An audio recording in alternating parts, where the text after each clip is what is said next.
መደመር ስንል ለአማን ሚዛን ለቤንች ለሸካ ምን ማለታችን ነው ያላችሁ እንደሆነ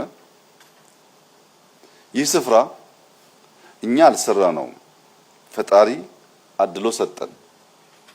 ተራራውን፣ ሸንተረሩን፣ ዛፎቹን አብዛኛው ነገር የፈጣሪ እጅ ስራ ነው። ፈጣሪ የሰጠንን ብቻ ወስደን ዝም ካል አሁን የምናየውን ውበት ማየት አንችልም።